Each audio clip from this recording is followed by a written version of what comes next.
All right. Hello, everybody, and welcome to our next victim. I mean, player on Conscripted. This is Ordinary John or Arius. Say hi to everybody. How's it going? All right, so to get started, why don't you tell us about Arius Stormclaw? So, our I like saying Arius, but I don't Okay. know, whatever. No, Arius is fine by me. Stormclaw. So he is a human sorcerer, male. I did him about a young adult age, so I put 18, but that's kind of flexible, I guess, depending on That's everyone fine. else's age. He's about average height, 5'10", average weight. For some reason, I can hear myself though. I'm sorry. Oh, maybe I have. Do I have your stream open? Yes, I did see that I you might were be. in Chatty, so it might be That open is in my front of you. bad. I have closed that. Okay. Okay, I was a little disoriented. So he has blue eyes, and that is because, unbeknownst to him, he is from the draconic bloodline of a blue dragon. Um, so I have put that in there. And so yeah, so the theme of him is he'll be using. I kind of went over flavor over min maxing, so I kind of have more lightning based spells. And I wanted to take his character through, if he lives, a progression of finding out that lineage that he's unaware of. So his kind of mini backstory is that his city, as a young child, was overrun by demons, and due to that, his whole family died. And a traveling sorcerer kind of found him on the road and trained him in the arcane arts, unknowing to him that he kind of had an affinity for it due to his bloodline. And I kind of worked that into the character. He has kind of something to do with demons. He'll very much hate them at all, and he kind of joined up with this army militia to gain the power to vanquish these demons that destroyed his city. Excellent. I Um, also kind of wanted to mention his flaw. I mhm. just picked a power hungry flaw, so I get a -2 penalty to will save throws against like anything to do with charming or effective promise. If the effect of the spell is to promise me with wealth or power. Delicious. So you're Okay, aware of that as well. excellent. So important for you to know then. Your town is probably somewhere not far from Stevelo, considering you mentioned that you have like a demon attack that occurred. Okay. So Stevelo has like devils and demons which do like frequent the place. Stevelo is notorious for its giant murder dungeon. That is Okay. a kind of an amusement park style thing. So there's great power if you can manage to complete the dungeon, and many people like consider it a very like big destination to go to. You can go there and watch people like participate in it, although it can be very dangerous to go there, as the people that are there tend to be a bit reckless, and possibly violent in nature. But if you're careful and you prepare yourself well, you can really have a good time watching people try to run through the events going on in Stevelo. And this has kind of made it a popular destination as well for devils and demons who might be looking for the right souls to make deals with or corrupt after successful missions. Um, it is a very big like tourist attraction in a large number of ways. Lots of people that think they're really strong. Actually, people from the military will often frequent the place, thinking, "Oh, I'm ready. I'm gonna go in and I'm gonna prove like how good I am," only to end up, no longer a part of this world. Um, but a lot of those devils and demons will kind of wander about the area around them. And Chrysaisen is a city of light. It basically has a permanent kind of daylight going on across the entire city. Um, Okay. so the demons and devils aren't really excited about that. There's also a lot of good magic emanating from the area. It is very it is basically consecrated ground in the whole area. So it's not a particularly fun place if you're the kind of person where like consecrated ground causes you some level of pain. Um, Mhm. so ultimately, what they tend to do is they tend to kind of wander around nearby towns when they're bored and when there's no shows going on, and they might pick apart at people in the towns, or they might, take a couple of people here and there. There's a number of things they might do. So in your case, you were probably a town too close to Stevelo and ended up, having your town eviscerated by some of the people just having a vacation over at Stevelo. Okay.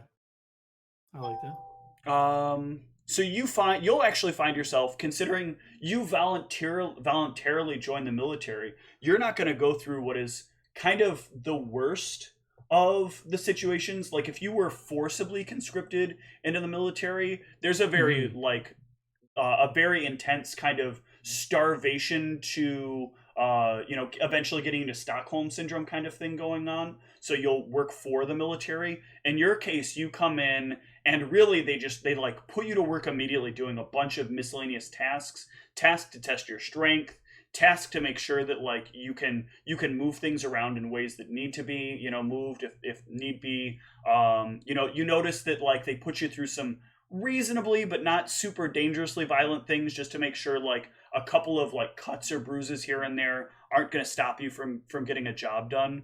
um and then like you hear about there's going to be this kind of like big trial day where they're going to take all the recruits and they're going to kind of see who they can really depend on and trust to really make it in in the military, who they're really going to send out there and expect, and who's just going to eventually, get dismissed from the military. And you hear people keep using that word dismissed as if Mm-hmm. they're trying to imply that, like, oh yeah, you get to leave kind of friendly. Um, you knew when you signed on that this was kind of like a life contract, so you have kind of a feeling that dismissal is probably not a friendly departure, and everybody shakes your hand and says, Mm-hmm. well, good luck in whatever you're going to do next. For sure. You don't really necessarily probably understand like quite how serious that is though until the trial kind of starts and everybody's kind of like guided over to this very large pit um, that is off to the southwest of where the Stormlord's tent is. There are lots and lots of people gathered around this pit, and at first, like nobody's in the pit, and there's just some talking about, there's a speech about how the trials are going to begin and how, everyone, that needs to be will be tested, and it is important that you understand that this is a dangerous test, and but we have your best interest at hearts and the best interests of the military at heart. So things aren't necessarily going to be bad as long as you've taken your training well, and you watch as like person after person, they basically shove people down into the pit at random, and they let loose from a small like manhole that is underneath. Some sort of creature will pop forth, and basically it is up to the person on the other side of that creature to survive either for a number of rounds long enough, or to the point that either it or the creature are dead. Okay. You have seen a handful of situations at this point, considering where you're coming into this, that many of the people, there are a few people that, though they did go down, their body is still rescued at around round five, and they are brought back to consciousness. You don't know what the outcome of those people are, though, because you simply see them go into the tent, but you have not seen them come out because you're still Hmm. standing here waiting for your trial. And as you're standing there, there's a guy who's kind of made his way over to you through the crowd. And he kind of leans into you. You sure you're ready for this? I faced worst on the road. How hard could it be? Excellent. Because you're next. And he like shoves at you. You can either take the shove or you can try to avoid it. I will resist it. Like if I can, like, because I'm looking at him, talking to him, right? Mm-hmm. So it's not like a surprise that he's trying to push me. Right. So what would you like me to do to try and resist this push? I will have him do a CMD versus your CMB. And I will roll it in game. So that's going to be. All right. Does a 14 Oh, beat your geez. CMD? CMD? Yes. Mine is 15. Okay. So you can choose to resist his push. As he like shoves you, you just kind of stand there, and he chuckles. You know you have to go in there, right? Yeah, I'll go in. I'll just don't want to be pushed in. Fair enough. Head on in. Nice try though. I'll hop in. All right. So you slide down in. The walls are very steep and very very sloped rather. And you notice that like they are well sanded out, so it would be very difficult for you to just simply like climb up this. It's very easy to get in, very hard to get out. So you move in to about the bottom edge of it, and as you move in, they sound a horn, and let's see what you end up with. Ooh, this is the second time one of these has come up. Oh. It's okay. This is, I think, one of the less bad ones. You know what? I'm feeling good about my sorcerer. You know what? I think I got this. I got this. Excellent. Go ahead and use this classic little mini here. And you see 8 legs start climbing out of the little hole. And that can only mean one thing. It's time to roll initiative. All right, let me pull up the... Are you kidding me? I didn't put the spider block on here. That's great. Good job, me. It's because it was not an auto. I will still roll it in-game. Let me pull up the stat block here and start some music here.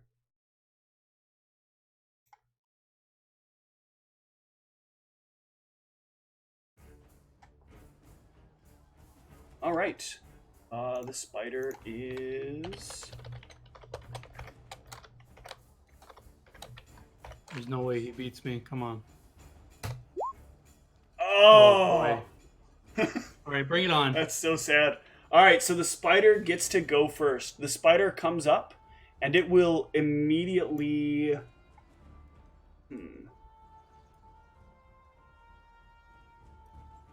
No, I think it's just gonna end up moving in.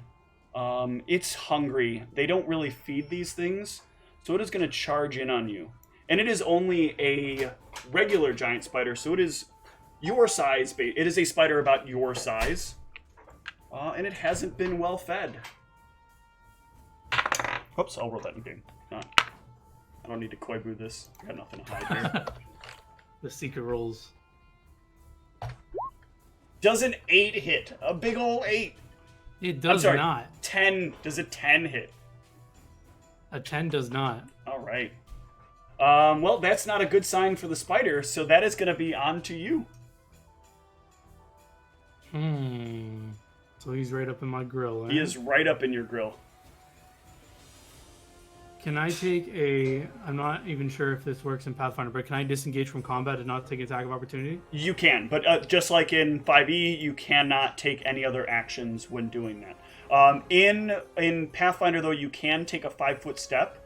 So if you wanted to make an acrobatics check, you could take a 5-foot step backwards to try to maintain your footing on the slippery slope. But if you are successful, you will still retain your action. I will try and do that. Okay. Go ahead and give me an acrobatics. Oh, not so good. I needed a 10 there.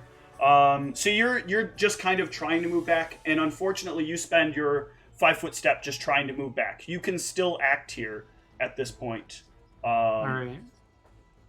I will cast Shield on myself, knowing that he's probably going to attack me while I'm casting a spell. Correct? Yep. It will attempt to get its opportunity off here.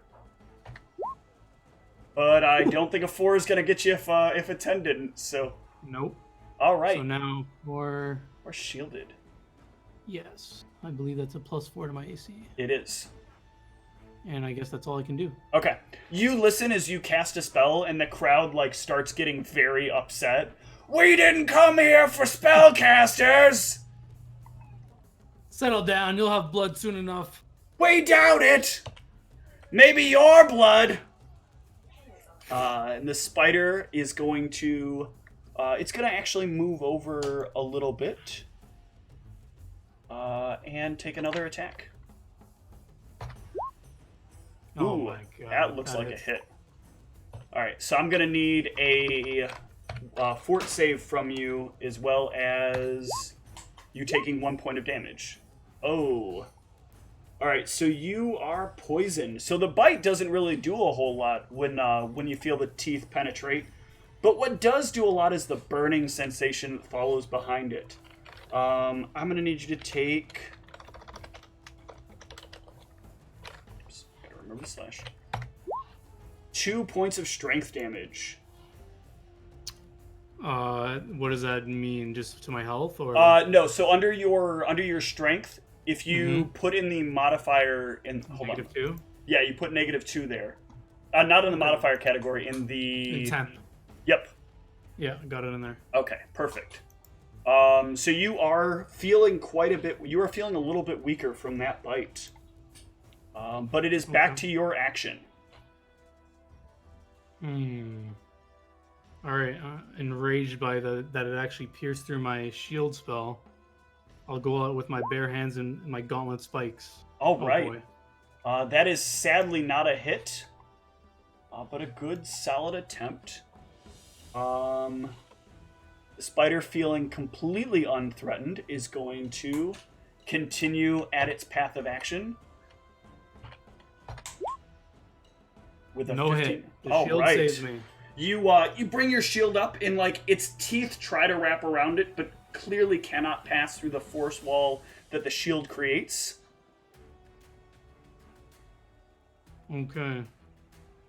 So since you're still a little new to 5 or to Pathfinder, I will give you a heads up. So that 5-foot step, you're allowed any time you would take a full round action. So if you want, you can take a 5-foot step to disengage, and it never provokes an attack of opportunity. It's something you get free with any action that you perform. Am I able to... Is it my turn now? Yes.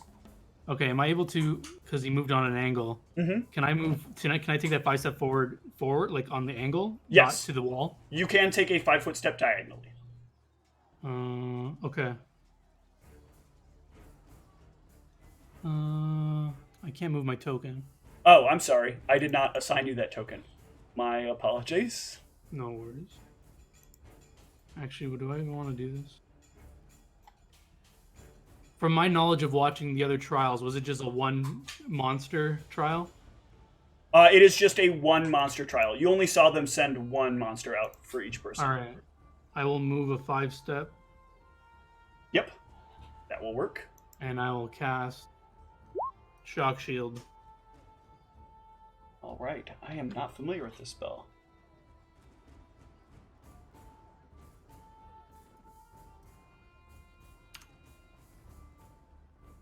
Okay.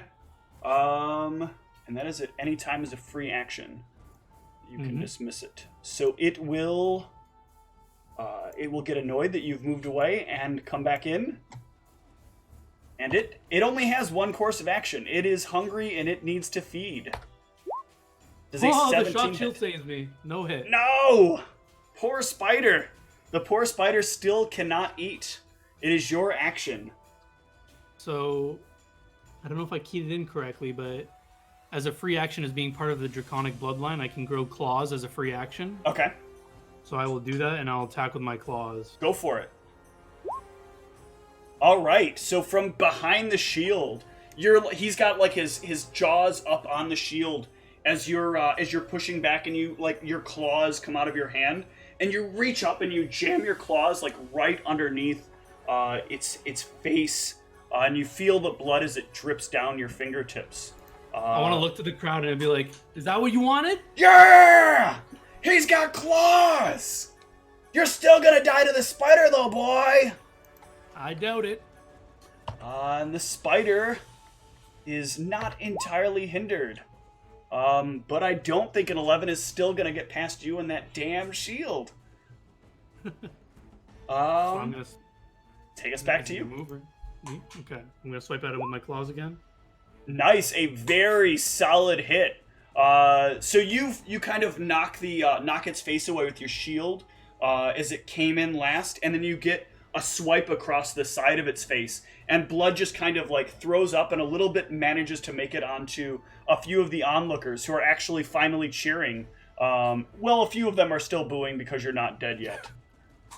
But this thing is still up, It does Still not look like alive. it's in a great way. Like its face is kind of wavering back and forth as like the blood is kind of, covering over several of its eyes, and it's like a little bit uncomfortable with the idea that you kind of made it feel very woozy at this point.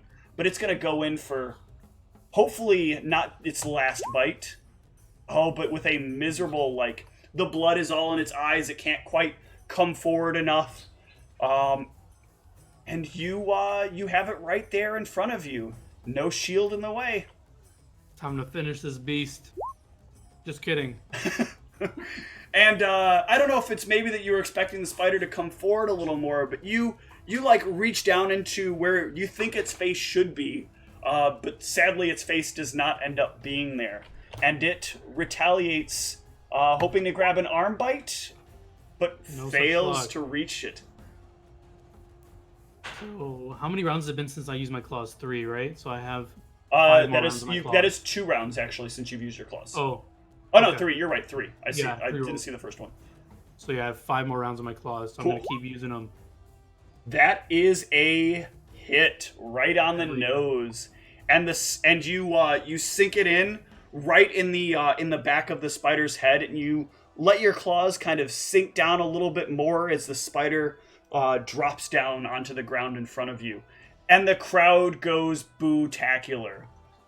You didn't die! You barely even got hit! This is sad! Easy. You have any more back there? You want more? Give me another one. All right. You are the first person to ask for another. And they will I got my 2 oblige. shields up. And this time, the door opens, and behind it,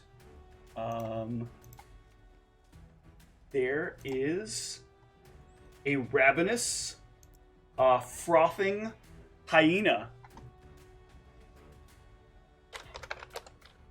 And I will roll it into initiative in just a moment. That is not the asset I'm looking for. Got no asset for this. That's really annoying. Roll 20.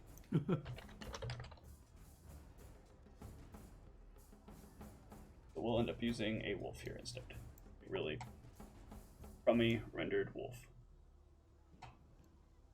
All right, and you have your next contestant.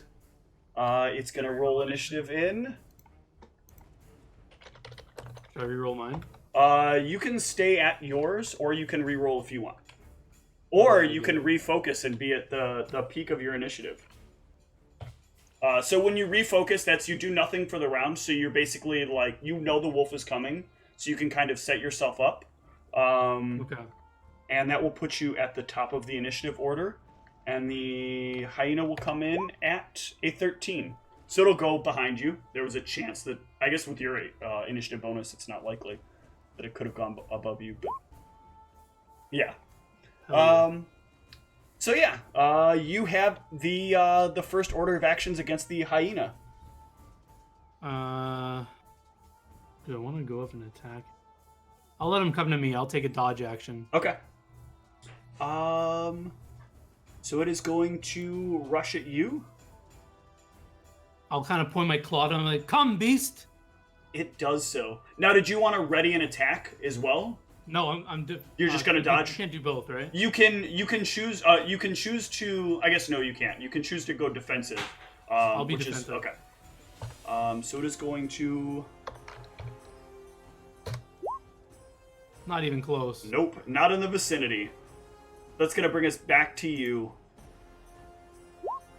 God. And you are not even close as well. You know, the spider's up a lot higher. This thing's like way lower, and you're trying to get it with some claws. It would like to bring you to the floor, though, if it can. Ooh, with an 18. Oh, just hits. All right, for 1d6 and 3, so 5 points of damage, and then it makes a CMB attack. If successful, if it beats your CMD, you are tripped. This is a 13. Okay, good. You stand sure-footed. It is your action. He's down. Woo! Oh, thank God that is not a crit. Otherwise, you would have embarrassed the hell out of this thing. But it takes a solid 4 points of damage. It is still up. But as it goes to like bite down at your leg, you bring your claws right across its back, and it turns to your foot. It turns or leaps or words are hard. It moves back in at your leg, your delicious leg. Ugh. No dice. Does cannot penetrate your boots at this point. All right, where are you at on your claws? How many times have I used it? It's like here? you've had 5. 1, 2, Okay, 3, I got 4, 3 more, I think. 5. Yep. It's the same damage as my other weapon anyway. But... Okay. But it's much more showy. Nice hit. 7 and 5 is 12. The wolf, however, is still standing, although it looks miserable. The hyena, for a moment, wishes that it weren't ravenous, or it might back down from things. But in this case, no dice. Does a 12 hit? Not even close. All right, I have a feeling this wolf is going to be a goner. All right, before my claws are running out, I want to take one last swipe. Oh, God. Nope. The wolf is gonna continue. Can it? Oh! Oh, boy, that's a hit. All right. I got 3 in on you today. 6 plus 3. 4 points of damage. Oh, God, I'm 0. Okay. So you go down. And the wolf also drags you to the ground, and the hyena starts like going in to eat you right as you start. Oh no, you're at 0. Yeah. Okay, so you're actually still up. I'm sorry. 0 is still up. It's just if you take anything other than a move action, you will pass out at the end of that action. Okay. So you can either call it quits, or you can go for one final attack. I'm going to go out with style. I'm going to release my shock shield. Okay. You do so. That is, let me scroll back up to it. I think it's 1d6 plus 1 because I get blue dragon bloodline. It hits me to as all well. creatures, including you. All right. A reflex save halves it. Go ahead and roll your d6. And as long as you... But I have natural 5 resistance to electricity. Okay, excellent. Woo, nice. So you release the shield, and it's a free action, so you don't even go down for it. You take no points of damage. The shield erupts in electricity, and the wolf the hyena growls as it shocks in pain, and then passes out on the ground in front of you. And the crowd erupts in a louder boo than you have heard thus far. And as you're standing there and listening to all of them, you can see a shadow start to form in the air above you. Go ahead and give me a perception. Okay. That's great. So you're confused as to what this you've got too much blood in your eyes at this point. Yeah. You're really tired from the sweat, and something very, very rapidly starts to kind of swoop down, and because you don't know what it is going to have to try to grab you manually. Does a 20 hit your CMD? Yes. Okay. So you feel something grab at the back of your shirt and suddenly start lifting you in the air as you hear the crowd roar and suddenly start to move inbound on the pit. And you are carried off. Things are going to be okay. Your showiness, though, almost got you killed. I'm kind of out of breath. You can finally... a little more than I can chew. You did.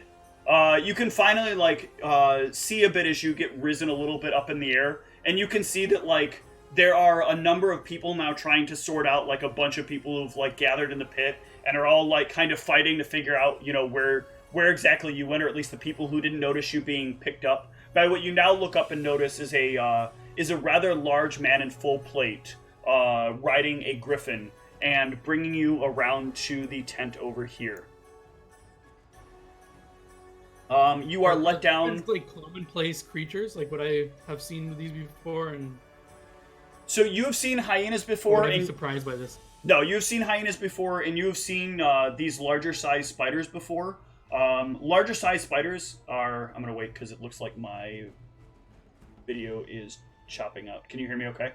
Yeah. Okay, good. So you've seen giant size spider before. They're pretty regular occurrence out in the wilds, though typically not in the grasslands where you're at. They tend to be more in foresty areas. But you know that like the military's been around quite a bit, so they've obviously probably picked up some of this stuff and brought them to these locations. They drop you when they drop you in front of the tent. The gentleman like urges you to rush inside before anybody notices you're here. Okay, I'll like limp inside. Okay. Once inside, they will heal you up. And as you Heal to full? they will heal you back up to full. Oh, hell yeah.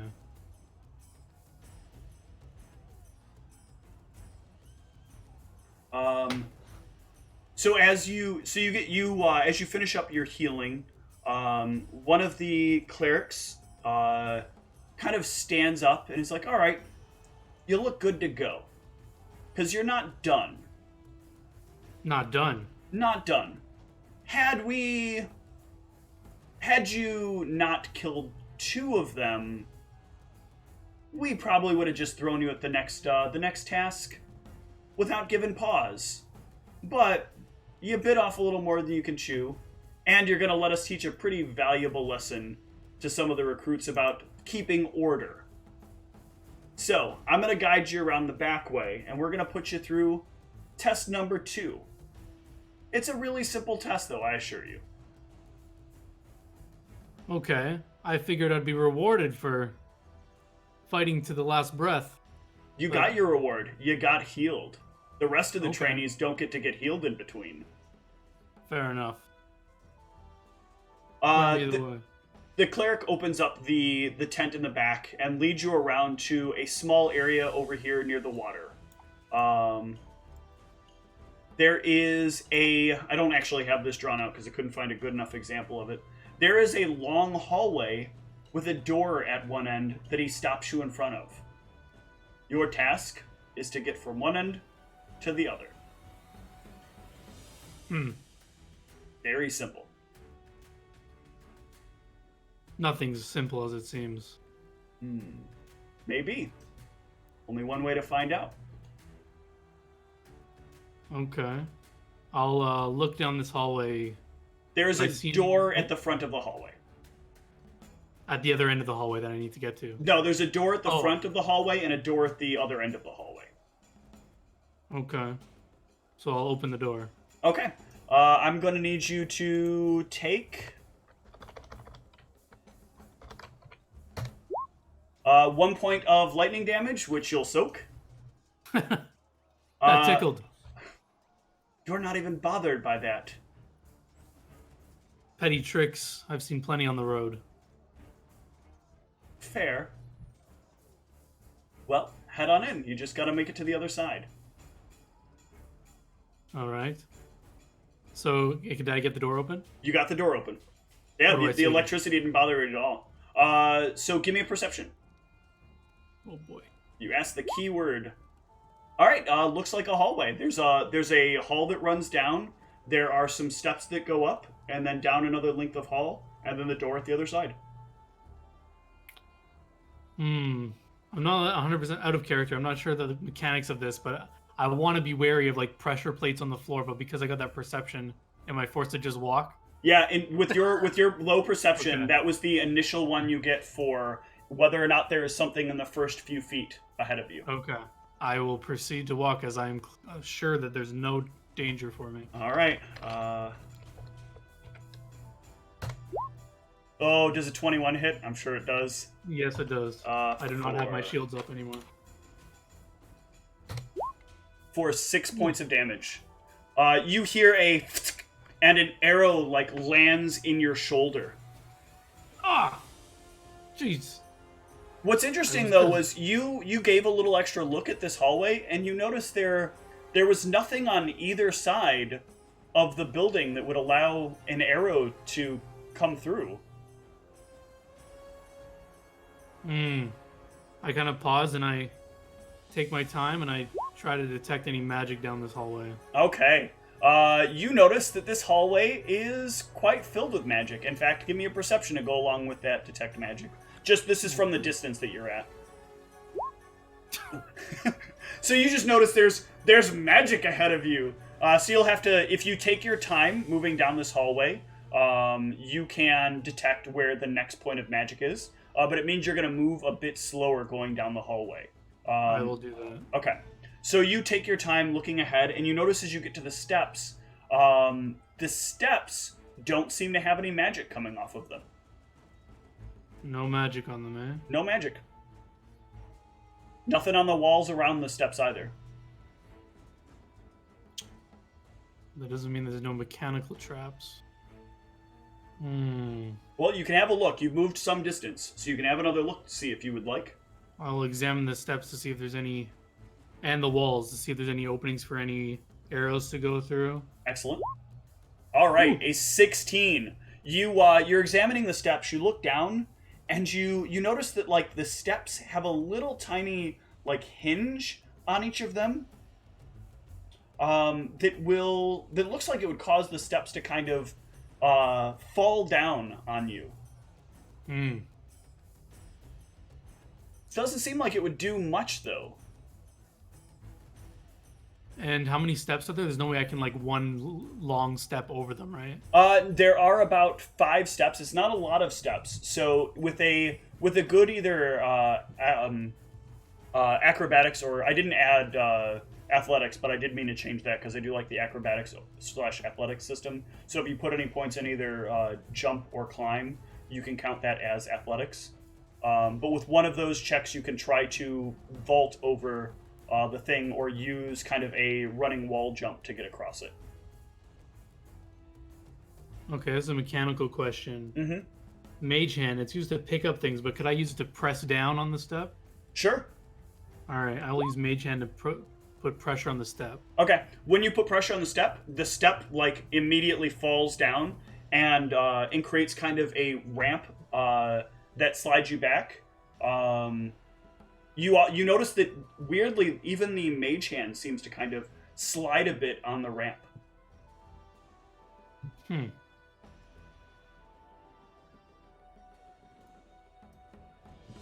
You can also try to manually push yourself up it, but it will take a little bit of extra movement in order for you to do that.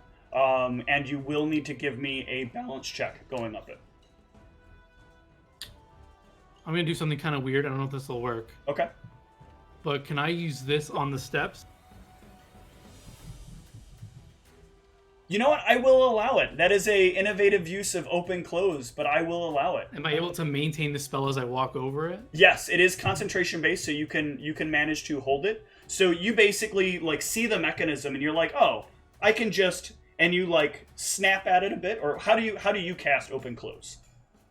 I would point at it. All right, you give it a solid point, like a how do you do kind of point, or looking right at you kid kind of point. Kind of like a snap, a snap point. So you give it a good snap point, and you watch the like thing move back into place, and you're like, yeah, they're all door mechanisms. Easy. I'll walk across. All right. The spell. You climb right up the stairs, and you get to the hall where the most magic seems to be emanating. Now, did I get anything else from my detect magic? You can now go ahead and give me a... I'll spend some time to gather the... What do I get here? The number of different auras and the most potent aura. Yep, and the and strength with a and location spellcraft, with a knowledge arcana... hold on. Spellcraft, actually. Spellcraft? To identify its... with a spellcraft you can identify its potential properties. Okay. So here, you know that this is some kind of like... So the spell is not entirely familiar to you, but it looks like some sort of trap creation spell. It's obviously transmutation. Something is going to jut out of the wall violently to get you. You're not exactly sure what, but you can very clearly see that that's what the magic is creating here. Can I tell where this would happen? You can actually see there is like a line across the wall where whatever it was from the other slit happens to come out to the other side now that you have a good focus from your spellcraft. Okay. And am I able to scan the area to see what would trigger this trap? You know that since this is a magic trap, it is being in the area that triggers the trap. Okay, and can I tell where this starts? Yeah, it starts like a couple of feet or a couple of inches in front of you, and is about your like midsection level. My midsection level is where the line is, where the thing that would come out would be. Yes. Am I able to duck under this without getting hit by it? You can give it a try. Can I tell visually if I'm like ducking it? I appear to be below it. Yeah, you have a line that you can compare to, so you can make sure you get down nice and low enough to be below it, and kind of like army crawl your way down this hallway.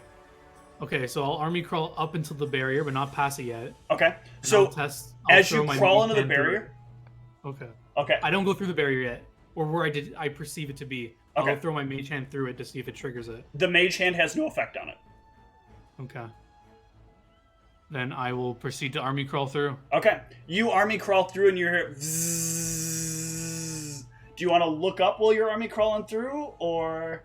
Can I kind of like peripherally look up? Like I just move my eyeballs. I'm not going to move my head. There is some kind of giant piece of spinning metal over your head as you're glancing up. You don't know what it is, but you can feel it like spinning right above you.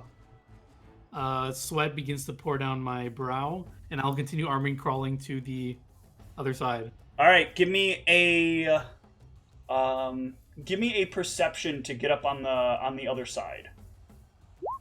Very good. Good time to get that. So you push yourself up right where you're pretty sure like you should be fully out of range, and you feel like a breeze at your back very close behind you as the blade like retracts into the wall. Whew. That was unexpected. Am I at the next door, or do I have more to go? You are at the other door. All right. Remembering that the electricity was on the other door, I will just... can I roll anything to check the door for traps? Yep, give me another perception.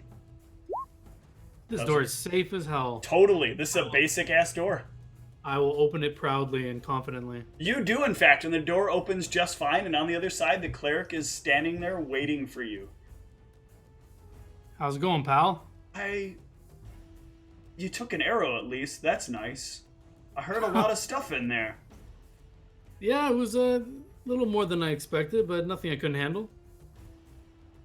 You know, in a way, I'm glad to see that. It's been an interesting day for recruits. We've had a number of them, like, get lost to that blade, and then we gotta send other recruits in to clean it up, and they get lost to the blade. The blade actually it's a lot of recruits. So we're glad to see you made it to the other side. He reaches out and he heals you for 6 points of damage. I am full. Excellent. I appreciate that, friend. You're most welcome.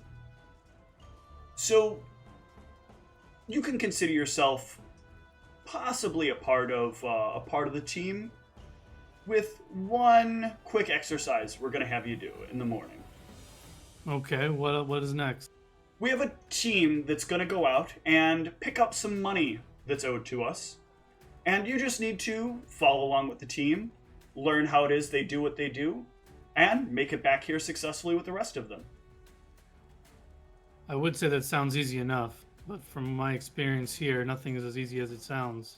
Yes, you're definitely getting the picture, and you'll notice it's the same way once you get out there on the road.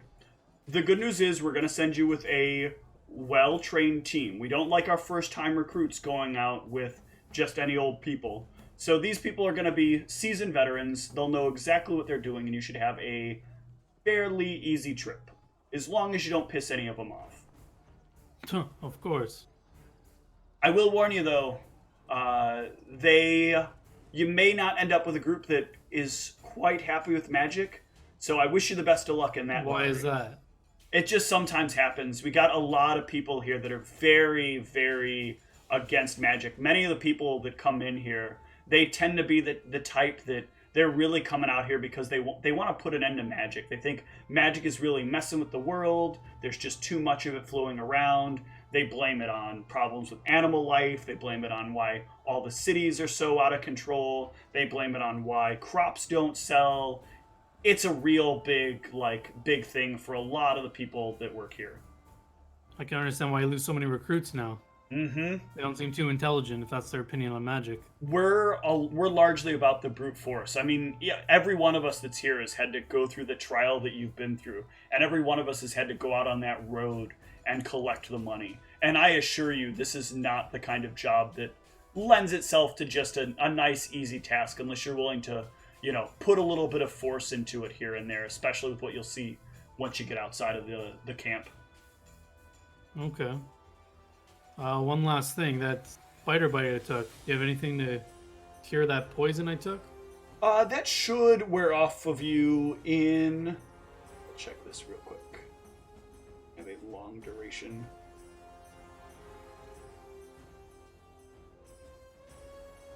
That should be wearing off of you shortly. All right. And sure enough, that will be gone by the time you leave the following morning. Okay. And out of character, what's your rest rules? Am I getting my spells back tomorrow morning? You will get your spells back. Yeah, I don't do the crazy long takes 4 years to rest. Yeah, for 1 week. Okay. Sounds good. You'll get your spells back regularly per day. Resting time is roughly 8 hours. There are some situations where you can rest shorter, but they have to be very specific.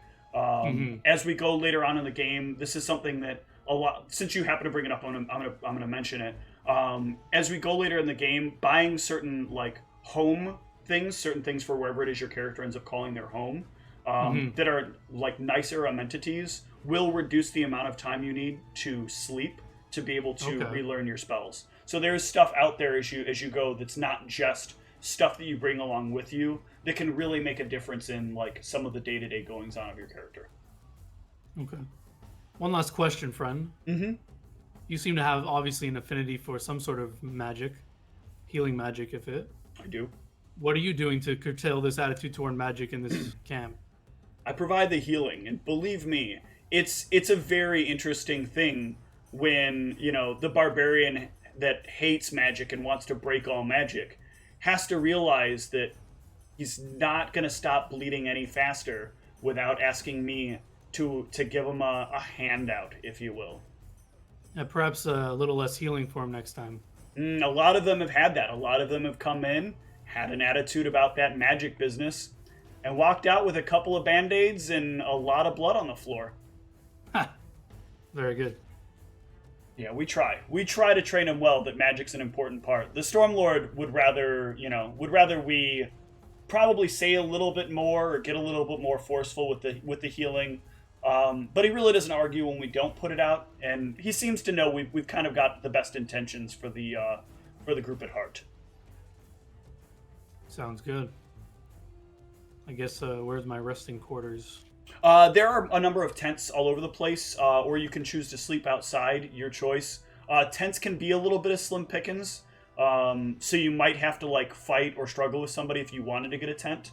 Otherwise, there are bedrolls that you can use to just kind of roll out underneath the stars. I'll try my luck at getting a tent. Okay.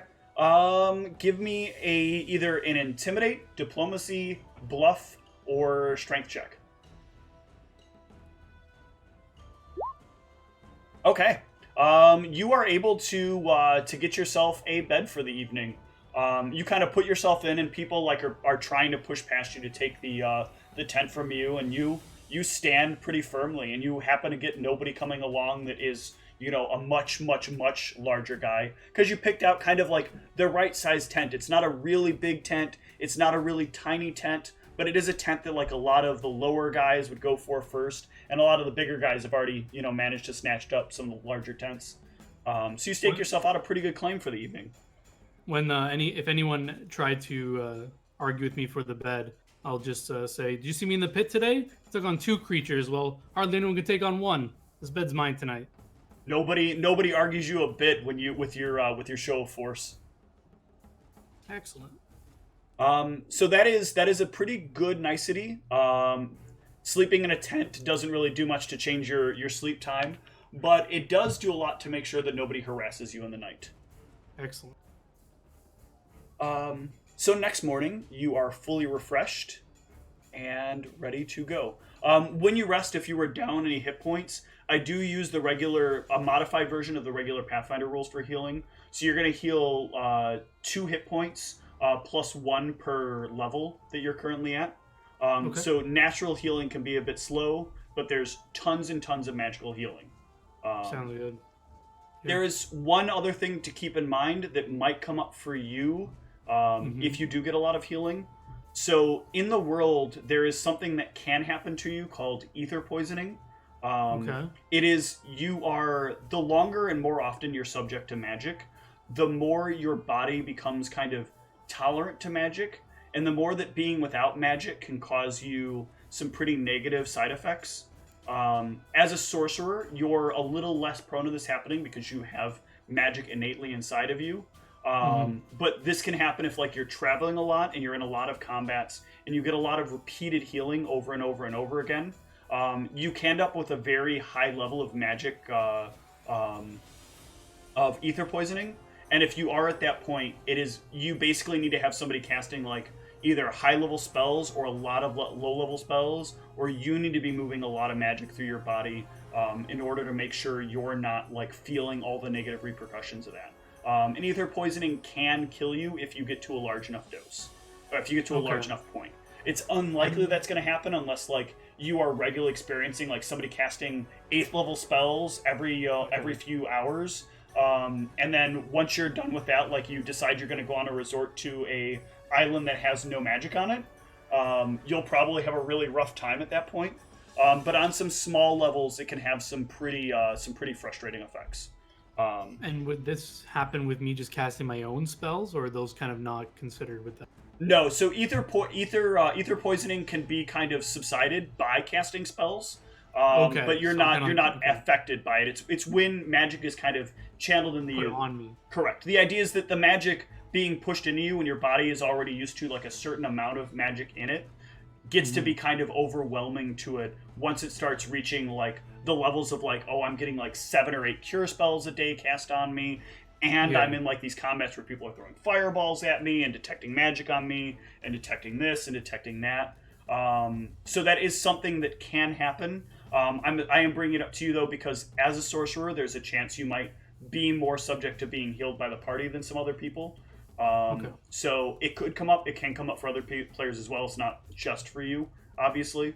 But since you've already had like 4 or 5 healing spells, or about 3 healing spells cast on you, it's worth noting. So just last question on that. Would you tell me that I'm feeling the effects of it, or would it wouldn't suddenly just happen, right? Like you tell me like you're starting to feel like this kind of poison kind of creeping up on you, so that it's kind of like a warning, like I should avoid getting too much more magic on me and stuff like that. Yeah, you start feeling like what'll end up happening is somebody will start casting cure spells on you, or somebody will cast a spell on you, and you'll feel a little bit like weird in your stomach and a little bit weird on your head, kind of like you're getting some light symptoms of the flu at first.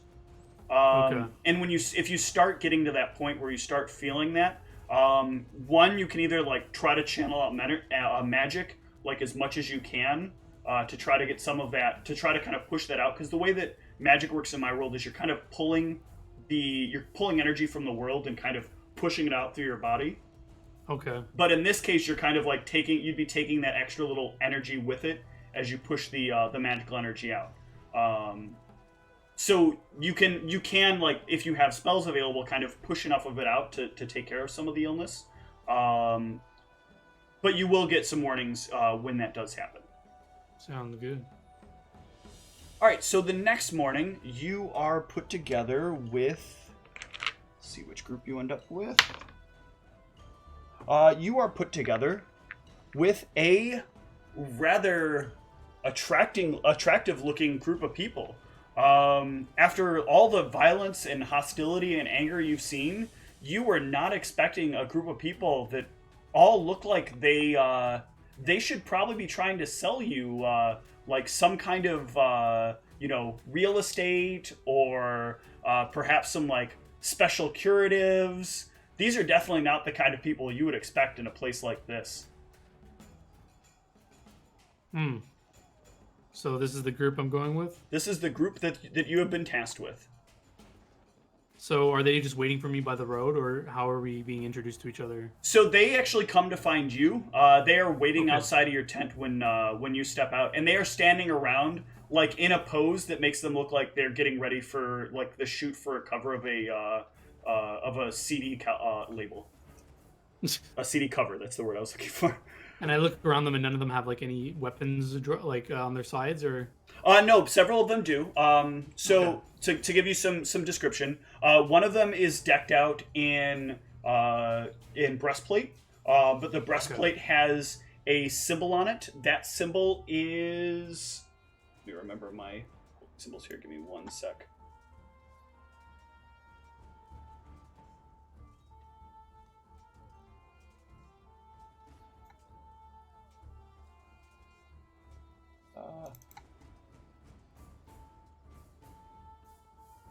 Always forget this god symbol. Don't know why either. So one of the symbols is on the chest there is what looks like a very dark figure that is like chained into. This is not only carved, but it's kind of painted into it. There's a very dark like figure that is chained to this giant red ruby. Okay. He has on him no visible weapons. To his right is a man who has slung across his back a greatsword, and who is wearing chain shirt. That was to his. I said to his left, right, or did I say to his right? To his right. Okay. To his left is a guy with weirdly enough, a dwarf with a large battle axe strapped across his back, and his beard is like one of the most well-groomed things you think you've ever seen. Like there is such detail taken into making sure the beard is in perfect shape. And then standing behind the three of them is a rather brutish-looking guy, probably full orc in nature. But this is like the prettiest and largest orc, the combination of prettiest and largest orc you will have ever seen and probably will ever see in your life. Wow. So, you guys are here. We're gonna go collect that money. They all just kind of nod at you. You all seem very well dressed and taken care of. You seen much action on the road lately, or lots of action? Taking it easy. We see lots of action. The guy in the middle says, "In fact, we love action. Do you love action?" I love action so much. I took down 2 creatures the other day. Ah, that was you that everybody's been bitching about. Bitching? Nobody here likes a showboat. It's not a showboat. It's a display of my skills. We like that you did it. We kind of asked to have you come along with us. We weren't sure if we were going to get set up with you. The Stormlord sometimes pulls a little bit of a switcheroo here, but we wanted you to come along. All right. We're going to have you do a little bit more of that showboating, though, if we see anything on the road. Well, I'm not much of a... that's more of a one-on-one situation. If things get where there's multiple foes, I'll of course need your help. Well, I mean, if you do want to make it a one-on-one situation, just let me know. And he gives you a little wink. Will do, and I give him like kind of like a confused, puzzled look. Well, let's set off then. Let's do it. All right. So, bring up my random encounter chart here and see what you end up with for your trip. I assume we've collected all rations and all that. I don't have any of that on my character sheet. Yeah, you're taken care of as far as food is concerned. The group has the food supply with them. So in this particular case, you won't need to prep for that. And they will guide you along the way. You are making a trip to the north. I'm going to bring you back to the main map. So you're gonna go quite a ways north up here near where the water is, but not too far. To a lot of these towns get to be nameless, and they don't really know the name. They've been to this place. They tell you they've been to this place a couple of times before. We're not huge fans of it, but it's just close enough to the water. We may take, if you're okay with it, we may take a little time and go hang out next to the ocean if you'd like. I'd prefer not to take longer than we need, but if you're certain that it's necessary.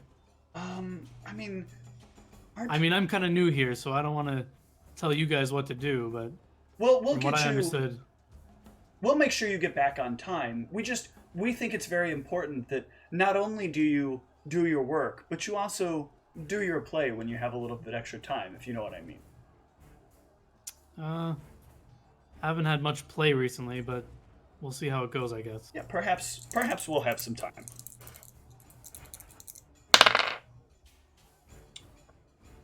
Oh, Jesus. Sweet Jesus. All right, so on the random encounter chart, I rolled a 99. Okay. You do get a minus 40 because you're not too far out of camp. That's still going to be a hell of a rough situation. The party advises that you keep your eyes open as you travel, so I'm going to need you to give me a perception while you're on the road. These guys are all about making sure attention is up. Everything looks good, guys. Instead of paying attention, I'm kind of just in my own head thinking of the past day and how I messed up on a few things. I'm just kind of worrying about that. Okay. While your mind is kind of focused, all of a sudden, the big guy reaches over and just puts a hand on your shoulder. And you kind of snap out of what you're doing, and you notice the whole party has stopped, and they're all starting to glance off to the northwest of you, and you notice that off in the distance there is a huge lion lying down and slowly moving through the grasslands through in your direction. Do I recognize this creature? Is this a normal lion, big lion? Give me a... Do you have knowledge, nature? I do not. Or knowledge local. I'll also give you it on a knowledge local. Don't have that either. Okay. So this just looks like a really big lion to you. Alright, I'll kind of turn to them in a kind of a hushed voice. What's the plan here, guys? This thing can outrun all of us, and it looks like it's seen us. So we're not going to have you take point on this one, but we expect to see you in the battle once the rest of us get up front. Oh, of course. Show me how it's done. We plan to. And then we're going to have everybody move to initiative. Let me bring up the initiative order and get some character sheets, or get some characters down. Is that goddamn... There, no, that's not it.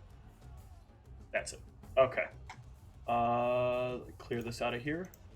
Alright. Go ahead and hit your initiative. I've got to roll theirs manually. I need to click on a token, or else I think... Oh yeah, you do need a token. I'm going to bring you back to here for now. We'll just use this as the current combat environment, and I will bring you down here, and I will put your teammates here with you.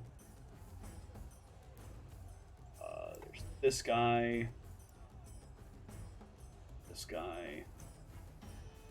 and bring two other figures from the other game in to represent other people. Let's bring Murray in as the big guy. Not that big though. Here. He was behind you. Quite large though. And don't have a good dwarf, so let's use this guy here.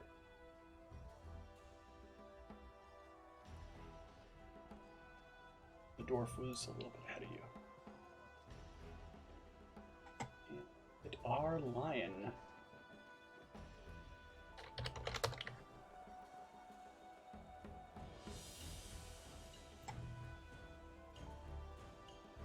His size large. Alright, so it is a good distance up ahead of you. And it is stalking. Let's get these guys' initiatives run. So let's roll. This guy's d20 plus 2. Did that work? That did not work. Alright. Turn 4. Guys are plus 3. I'm going to roll them both together because they act together. And turn 20. Big guy is plus 4. 7. Ouch. It is a no bueno. Initiative. And the lion.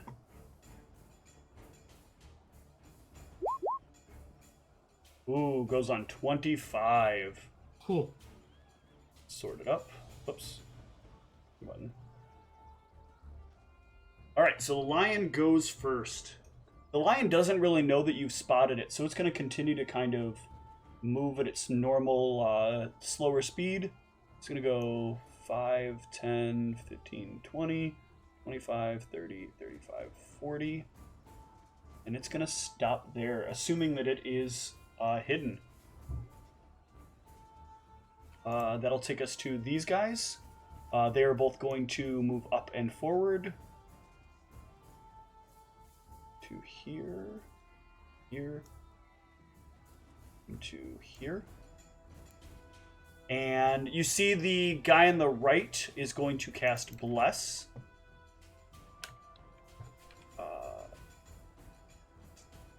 Should I show the aura here?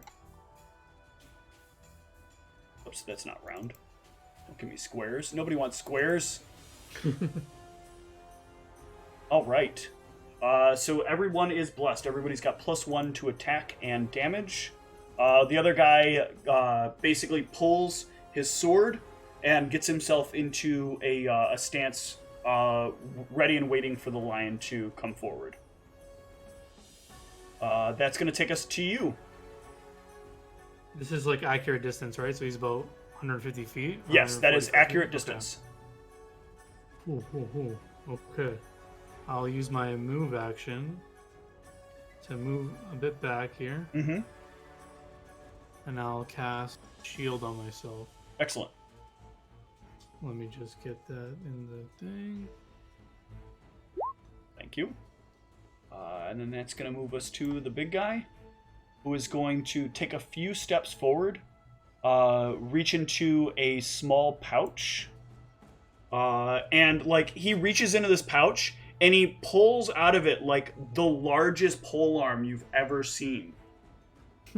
And he leans it forward and readies for over top of the two guys in front of him and waits for the lion to come forward. And lastly, the dwarf does the same, gets himself centered off in position, pulls the axe out, and gets ready for the lion to come.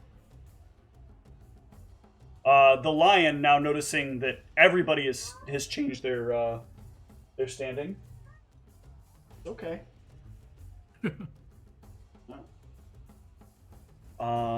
Realizing that everyone has changed position and that things are starting to move, the lion decides that now might be the best time to take the opportunity, and it charges forward. 10, 20, or 5, 10, 15, 20, 25, 30. Actually, I can just do the line tool. Just forget about that. It does not have enough, though, with a double move, does it? Nope. but is going to run forward to here. Damn it! That did not do what I wanted to do.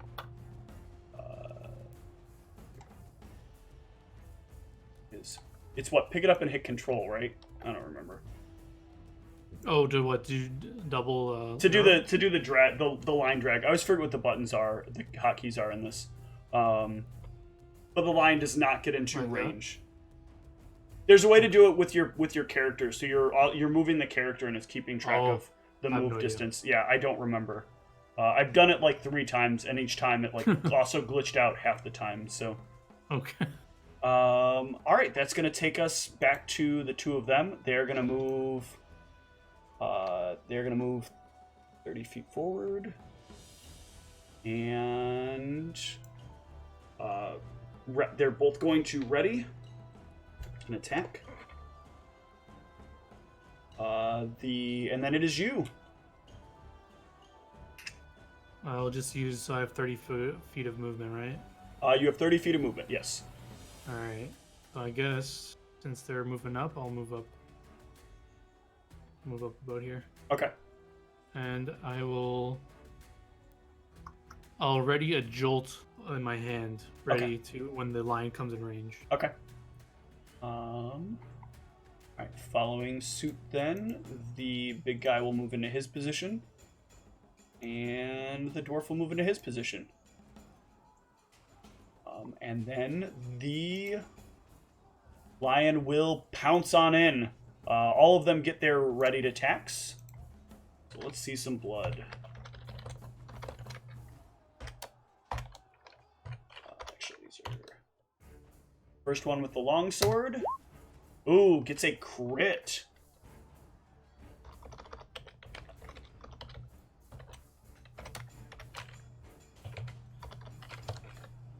Or... It's actually that. Wow, for 23 points of damage. Huh. The lion looks brutally hurt by that. Set one of these as his HP so I can keep track of his life. Quick question. My spell's a range touch attack. That counts as firing to melee, right? So I have a chance to hit one of my friends? You don't have a chance to hit them. You're at a -4 penalty to attack into a melee. Okay. Why did that not pull? I hate it when it does that. Oh, no, it's because I clicked base, not max. Just not looking for. There we go. All right, so that's good. So then in there I can do -23. Perfect. All right, and then the guy with the axe. Wow. Oh, I forgot confirming on these. I technically have to confirm on these. So let me actually make sure the other one confirmed. That was definitely confirmed. And with the that is a confirm as well.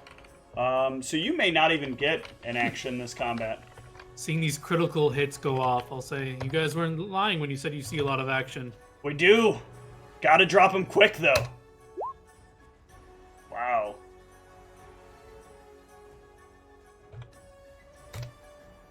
All right, this lion does not look good, and we're only 2 swings in. The big guy is gonna make his attack. He can attack right over top of the other 2 with a nice jab down.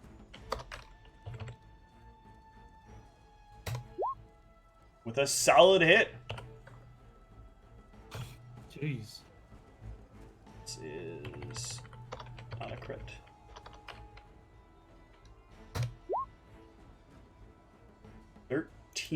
On the lion. The lion is in horrible shape. I mean, there is just blood dripping everywhere, and the lion right now is really wishing it would have picked a better life plan here, because it is still got one more attack to happen on it. This is the lowest of them. That will not hit the lion. So lion will get its pounce off on the dwarf.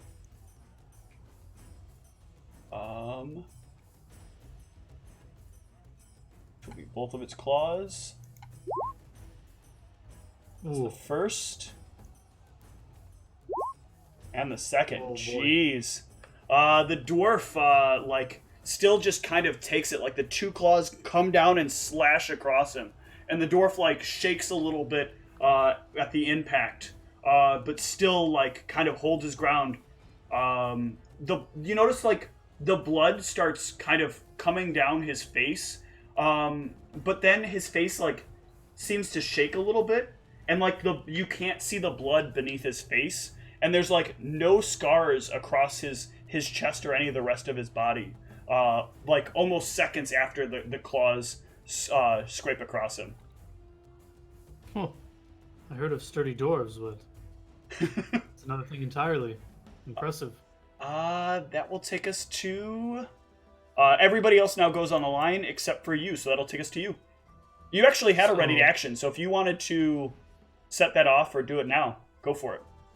I was going to ask about that. So since I'm going to have a -4 to hit, can I reposition and then do it? I guess it's the sure. same thing. You can continue to hold the spell, and make your move. Because I think if I move over here, am I able to shoot him normally and maybe? Yes, absolutely. You'd have line of sight basically to the backside of it, so you have a good clean shot so without the party. Circle around. Yep. And I'll shoot off a jolt. Hopefully, I keyed this in correctly because I did not have it in the compendium. You did indeed. And that is enough to take it down. It was at 1 hit point. Another creature slain by me.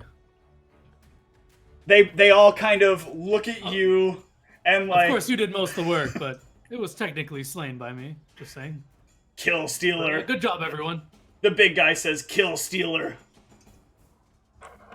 He didn't steal it. We're a team, remember? He still stole it. I wanted it. Yeah, but you were not going to get it. You know I was going to get the hit in first. You don't know that. Can we search the lion for anything valuable? Would lion skin or anything like that be worth anything in this world?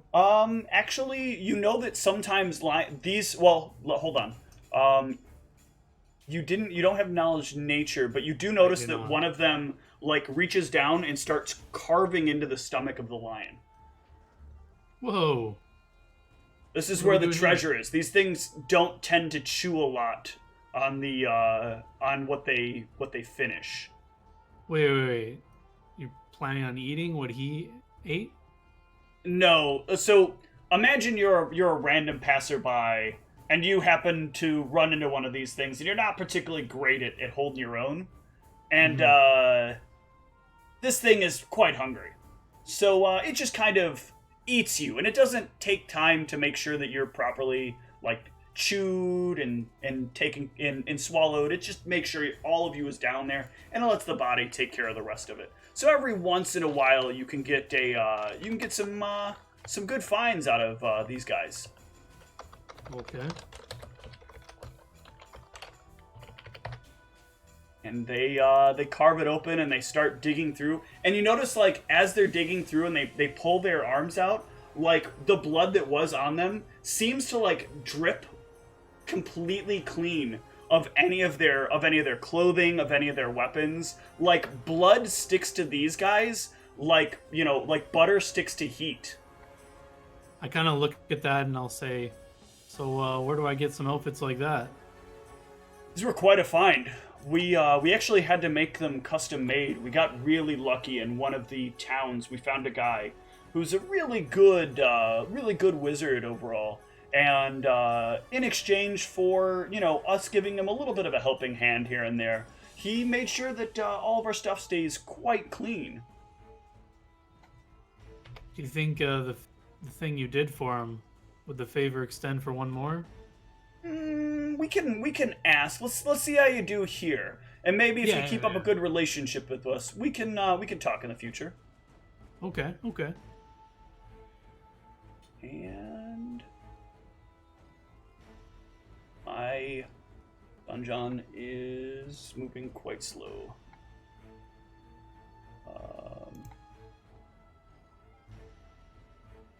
how much stuff I have going on here or what. But I just want to get incidental treasure from an animal type. Yeah. So they managed to pull a few gems out of there. The dwarf examines each one of them as they pull them out. You notice, like, definitely the blood doesn't fail to stick to the gems. So, like, as he's holding the gems, his hand, like, sits on them, and as he pulls them out of his hand and hands them, either puts them in a bag or sets them down, his fingerprints, like, leave empty space for the blood to recoat over the gem. And they toss one of them over to you that, I don't know how to pronounce this. I think it's a cryoprase. Chrysoprase. It is a greenish kind of almost emerald-looking rock. You can keep that one. We keep the rest. All right, sounds fair enough. Can I try and do an appraise check on this thing to see how much it's worth? Absolutely. Go ahead and give me an appraise. Nice. That is a good appraise. You know this is probably in the realm of about 40 gold. So, what's the rules when it comes to this kind of stuff? You guys just kind of hush-hush, or does the military get a cut of what we find? What we find in defense of ourselves, we keep. Sounds fair. What we owe is what we collect, and as long as we bring it back, they don't ask any questions about the rest of what we find. It's very lucrative. Very lucrative if you keep your brain about you. Indeed. I'll imagine I brought some parchment and pen or a quill or whatever, and I'll just be taking like notes here and there. Okay. Like when they were dissecting the lion, I would pulled it out and just like would have been like taking notes, but kind of looking like kind of quizzingly at it. Excellent. All right. Okay, so you guys can all continue on. Nothing else comes up as you make your way to the town. When you arrive, the people about the town are actually like surprisingly happy to see all of you get there. For like an organization that's supposed to be all about shakedowns, you're definitely not seeing shakedowns here. These people are like, overjoyed to see the military arrive. Sorry, question. I couldn't remember. Mm-hmm. Did we say we were here because they're late on paying us, or we're just here to collect like an annual payment for protection kind of thing? You're just here to collect the regular payment. Okay. It is possible that they are late, but it could be that this group is just late to pick up that payment. That does happen from time to time. All right, I'll kind of look at the group and say, are people usually this happy to see us come take their gold? Not for most of the groups that pass around these parts. It's very rare that you're going to see groups come through here and get these kinds of accolades, but we've treated these guys pretty well. They make their payments, and we remind them pretty clearly why it is that they're paying us. Makes sense. Lights are dimming a little too much here. Stupid auto-tuning lights. One sec, let me start my main light.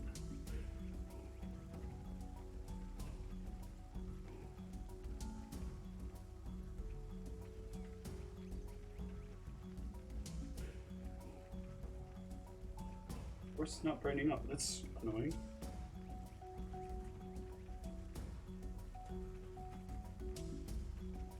Oh, that's fine.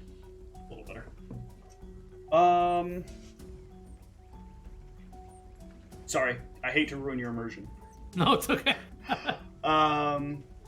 So they like kind of make their way throughout town, and like people are coming up to them and like hoping to shake their hand or giving them like pats on the shoulder, and they kind of look at you and they're a little bit surprised. Like these guys are looking really nice and you're looking a bit shabby. You're not looking bad, obviously. As a sorcerer, you got that charisma thing going on for you. But you're definitely not looking the way these guys are looking comparatively. But everybody's still like, even happy to see you. They're like, oh, you must be new. Yeah. How do Already you slayed a lion. Wow, that's impressive. You slayed a lion? And the group kind of turns and looks at you. And they nod. They kind of give you a soft nod. It was a group effort, but I dealt the final blow. Very good. That's pretty impressive. Well, I think you'll find that you'll have a pretty good time here. Your friends and you will as well are welcome to whatever you may need. Within some level of reason. But yeah, come on back over to the tavern and this evening, and have a good time. Enjoy yourselves. Will do. So you make your way to into the town hall. You're greeted there, and as soon as you get in, like a couple of people go scurrying off real quick.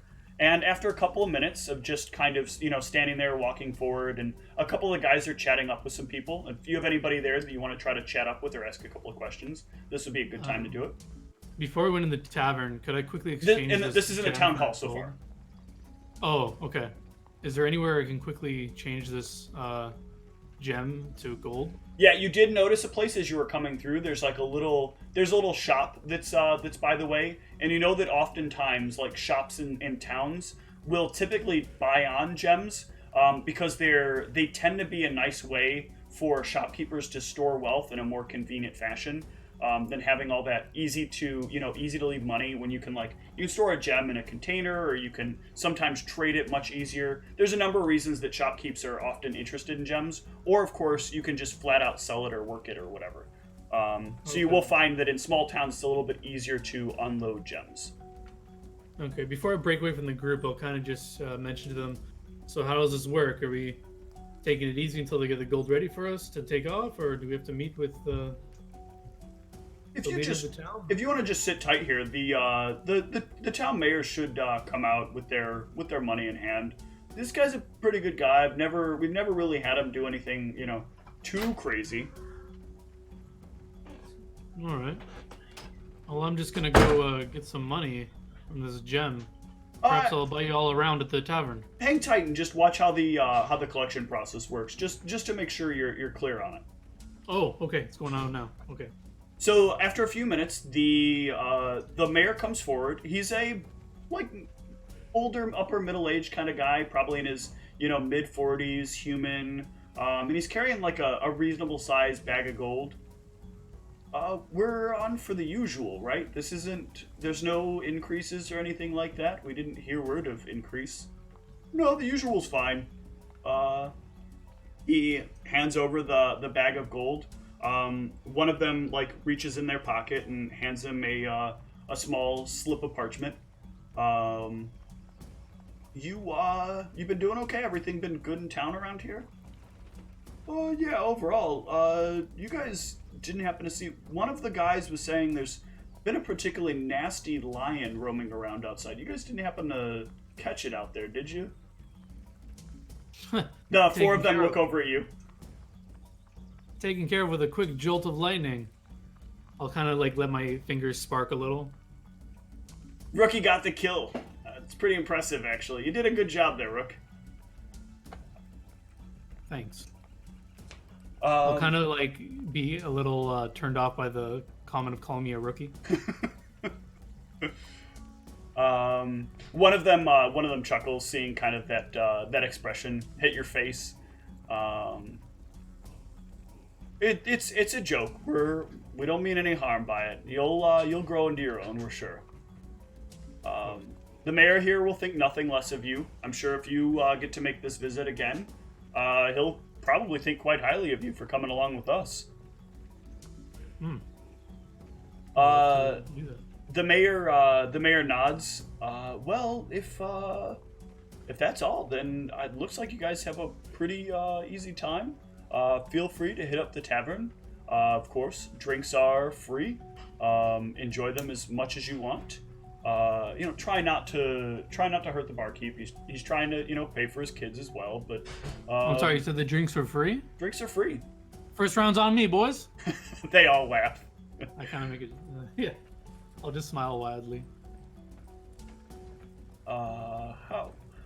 What it's like to be brand new. The one with the breastplate size. Well, I'm not totally brand new, but sure. That is true. You are able to hold your own. The mayor says, "All right. That's enough conversing here. I've got other duties to get to. If you guys want to head off and get some drinks, and enjoy yourselves for the time that you're here, that would be great. The rest of them are, the big one replies, I think we're gonna go see the water first. Oh, yeah. You guys really want to go to that water, don't you? What's so good about this water? It's not often you get to see the ocean. The big guy says, and the ocean is really nice. Have you ever felt the water pour across your body? It is a wonderful sensation. Can't say I have. There's a beach right down the way. It is absolutely wonderful. I assure you, you should take a moment and enjoy it with us. All right. Yeah, so that it's up to you. They're not going to force you to go if you don't want to, because this is obviously not part of your responsibilities. You can also hit up the bar and drink if you'd like. You can go exchange your gem at any time. So you can actually just mark that as, it's going to be 35 gold that they'll buy it from you for. Okay. I will tell them that I'm just going to go change as a gem, and then I'll meet them there. Okay. They'll wait for you. They'll wait for you then to come back out. I will follow them to the beach. Excellent. There's a slim chance of an encounter from this, so we will see what happens.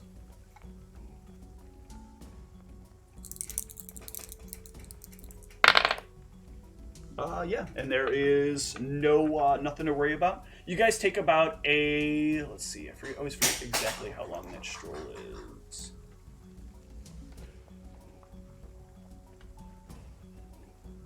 Oh yeah, you guys take about a half hour, 45-minute walk out to the water's edge. And they're right, like you reach a beach, and where you're standing, so you've kind of reached this at peak point too. So in the world, my world has 3 suns, and everything is kind of always on the same time pattern. Okay. So you reach the point where it is near the very last sun's the very last setting point of the sun. So you're kind of watching as the sun goes down. You know, it's still a ways up there, so you know you've got some light for a little while. But the sun is gradually moving down. It's producing some very nice patterns across the skyline as you can kind of see the oncoming darkness behind you. The sand is like almost a perfect temperature for barefooting, and you notice that like each of them are kind of taking off their greaves and kind of putting their feet down in the sand. The big guy's like starting to take off all of his armor, as are the rest of the crew. I don't have any armor, so I just have like a light robe kind of thing. Okay. Then once they've got all their armor off, they walk up and they like enjoy the sand for a little bit, stick a foot in the water just to get an idea of temperature, and it seems pretty fitting. And so then they start disrobing entirely. Oh, interesting. And then they make their way into the water. You coming? I hate to tell you, but I have a slight fear of the water. That makes sense. All that electricity, right? Right.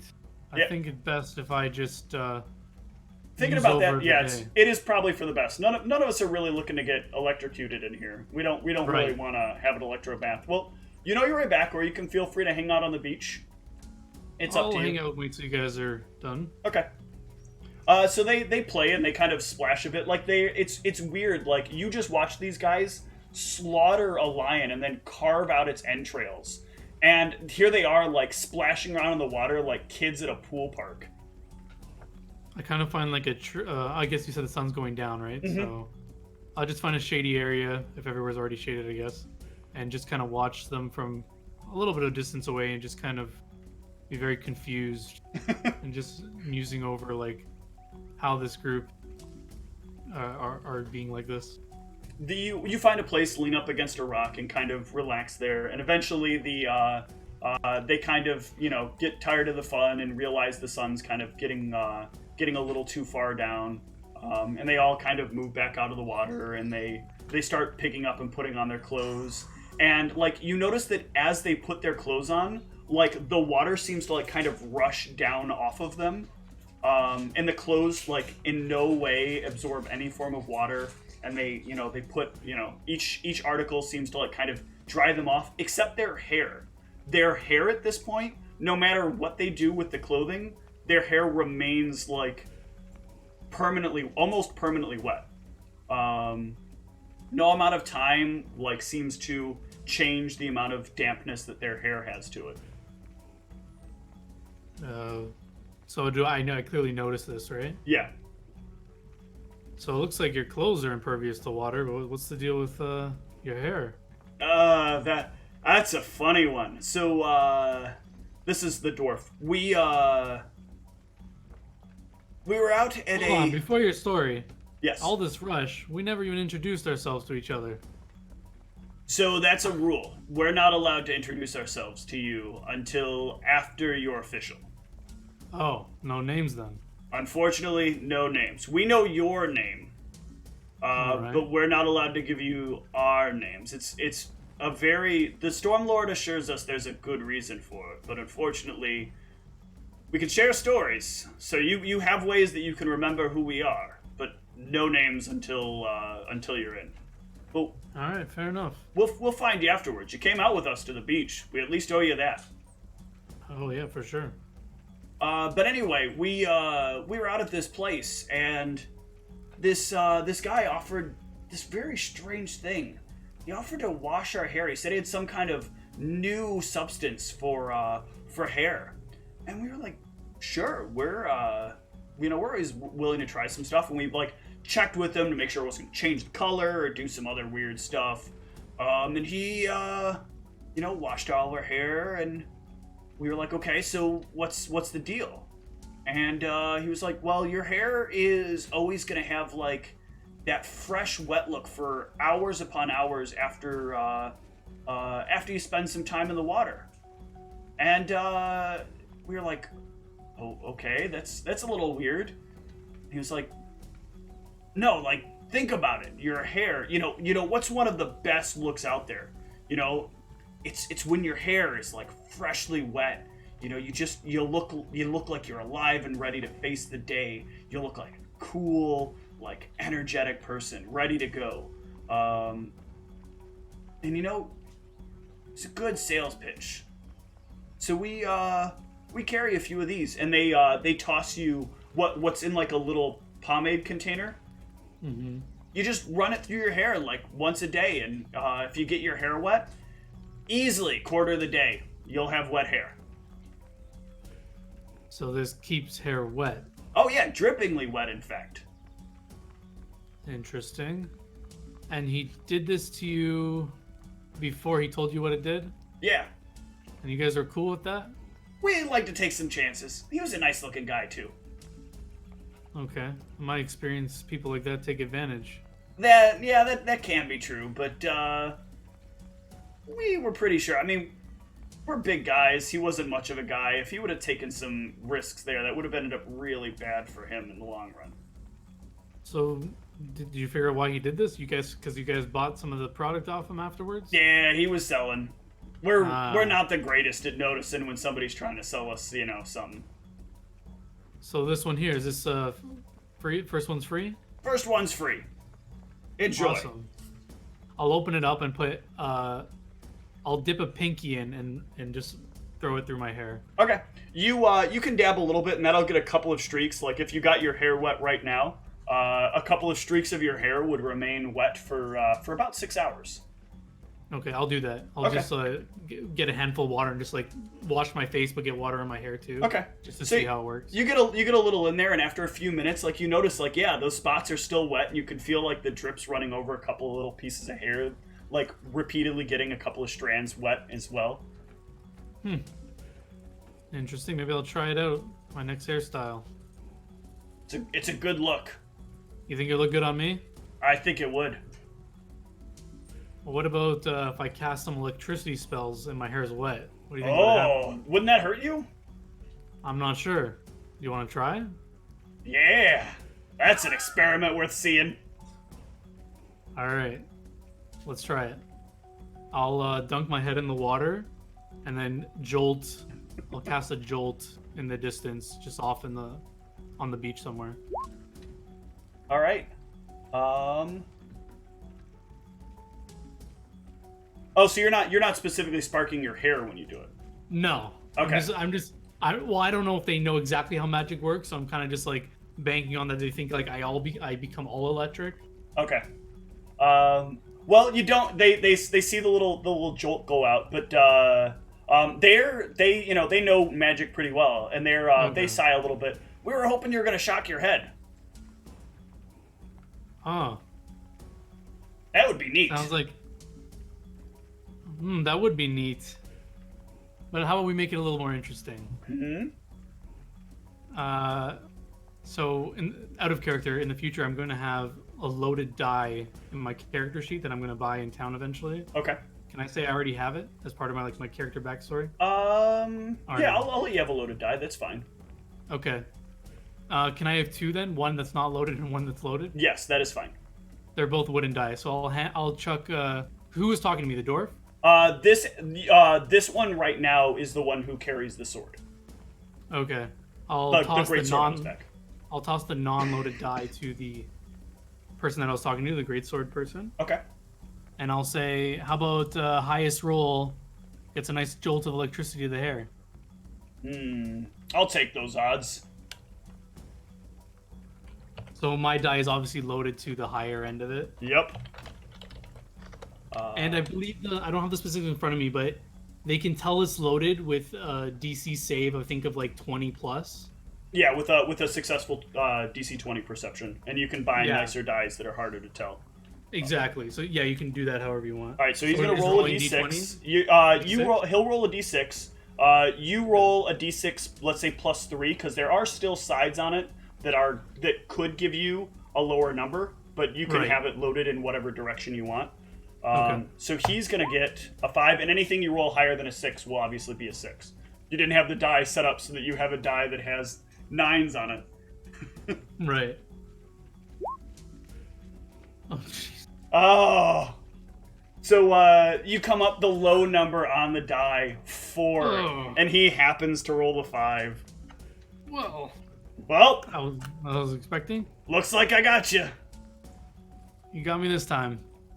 I will jolt on my hair. I'll cast the jolt in my hand, and then I'll just kind of graze it over my wet hair. All right, there's like a fun little like sparking that goes on through your hair as that happens. A little bit of the water running back and forth and the conductivity, like trying to find a way from your body to the ground. But with a little bit of your resistive body, it doesn't seem to find anywhere. And eventually, after a little bit of sparking through your hair, it kind of fades away. And all of them start clapping very excitedly. I kind of looked a little bit nervous because I never tried that before. I was just like, wasn't scared once. It's a good show. And just so you know, it wouldn't have hurt. It would have probably just tickled the big guy. It's a guy, right? Yeah. A big guy like you would have just tickled you anyway. I'm sure it would have just tickled, but I'm not a big fan of electricity tickles, if you know what I'm saying. Oh, for sure. All right, and I think that is where we will wrap it up. You had a good experience with them. Your trip back is going to be rather uneventful because you managed to clear out the threat that was along the way, and you'll return the money. And you are basically accepted as one of the conscripted. I will have the names of these 4 guys for you when we start. Okay. So do you have any questions about the stuff that's gone on? No, that was awesome. Thank you. But I did fuck up a bit. It happens. I mean, I obviously fucked up. How many times did I mess up words? No, I fucked up mechanically because my electric resistance doesn't kick in until level 3. So I may have been. So you've taken so you were actually negative when you got picked up. You still would have been picked up by the Griffins. You just wouldn't have noticed the riot that started. Also, if I would have known, my character would have known I'm not resistant to electricity, so I wouldn't have released the shield anyway. Okay. If my character would have known, which I think he would have. Well, so I'm gonna say that you did because I liked it because we kept on the whole showing mechanic. So you definitely Okay. went with the showy thing in this case, and you did pass out, and that makes it even worse because a lot more people in town were more upset with you. But as far as the group that you were with, that would have just given them more respect. They would have had more respect for you in their eyes. Okay. They've kind of made a name for themselves as being the more showy group of fighters that exist around these parts. So, Okay, so I'm actually gonna make a note that my guy thinks I'm immune to electricity, but I actually don't know that yet. Then. okay. So I will continue playing as if I'm not gonna get hurt by it. But Yeah, we can run it in the story as though thus far the electricity interactions you've had have been so minor you just assume that you are immune to electricity. Okay. Cool. All right, so I will let you know where we end up with schedule-wise. If we do end up with the Wednesday thing, I do apologize. If we end up with Thursday, I will be very happy to have you in the game. Awesome. Yeah, that'd be really sweet. Yeah, thank you so much, John. I will keep you in the loop. Oh, thank you.